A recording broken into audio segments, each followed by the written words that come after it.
Thanks for watching Afternoon Live. Deciding if and where you'll go to college is a huge decision, and now is the time that many high school seniors are making that choice. Here to share advice on how to help your student decide their best path, we welcome College Counselor Karlen Suga. Thanks for being here. Thank you so much for having me. This is a really exciting time for the students that you're helping out right now. Yes, it is, and I'm honored to be able to walk the path with them and their families every single year. What should they be considering at this time? Because they are, coming up on a big decision date, right? So they've got some information gathered at this point. Correct. I think one of the most important things to do right now is for students to go over the lists of colleges that have accepted them, determine if they have any lingering questions, or if they like to revisit any part of what they've already learned about the different institutions. And there are fun ways to go about with that information gathering.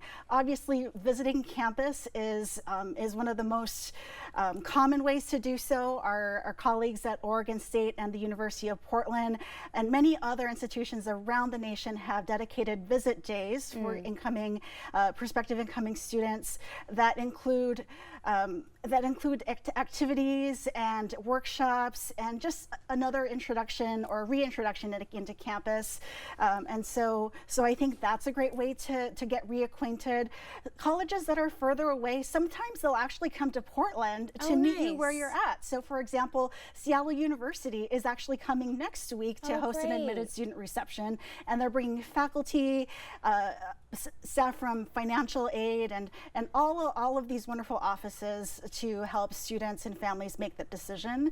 A piece of advice I have when students are going through these events is to not just talk to the staff, but talk to the fellow students. Parents, talk to other parents, because these folks are going to be part of your peer group. Students, you're going to be living in the residence halls with these people. Making these connections early on is both fun and will help you in the long run. What about things like financial aid? Is it too late in the game to be making changes, asking for more? What can we do right now? So the question is, it depends, but it's always helpful to ask. You'll never get what you want if you don't ask. So it's important to make the distinction between what type of aid you want more of. Need-based aid is calculated through federal formulas and sometimes through the CSS profile. For increases in those aids amounts, talk to financial aid. Merit scholarships, that's the stuff that you don't have to pay back, which is really desirable. Many times merit scholarships are calculated through the Office of Admissions, and so start there.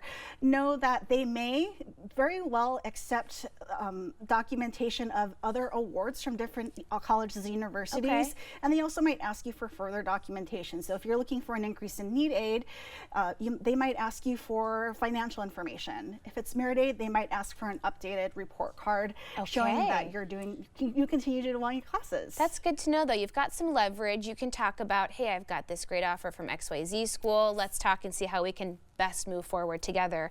So how heavily should that financial part of it weigh into your final decision? So it really depends on the family situation. We know that college is expensive. Families have different priorities, and so this is one area where parents, you need to please support your children, model good decision making, and again, just support them.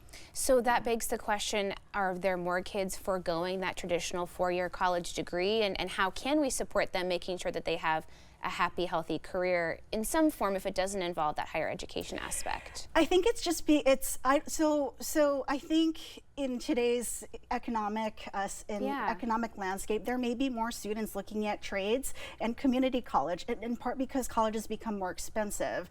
If that is a desire, if that is something of interest, then students and parents should be open-minded. Use the resources in the community. Folks love to talk about themselves, right? They love to talk about what they do. They love to talk about how they got there.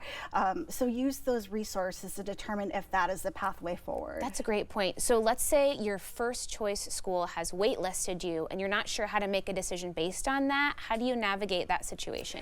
I get that question a lot. And so best piece of advice is keep putting the vibes out there that you'll get off the wait list, but but really get invested in the colleges that have admitted you. Okay. Follow the steps to enroll, and you know, just we know that waitlist activity varies from year to year. Yeah. There's some years colleges will admit 10 off the waitlist and sometimes 0. Don't lose sight of going to college. Enroll somewhere and put out the good vibes that the waitlist offer will come through. Take a deep breath. It's going to be okay. You're going to find your way. And there are so many people like you who are waiting to help, and it's so wonderful. Thank you for spending some time with us today. Thank you so much for having me. Of course. Okay, we'll have more information on our website at katu.com. We'll be right back with more Afternoon Live right after this.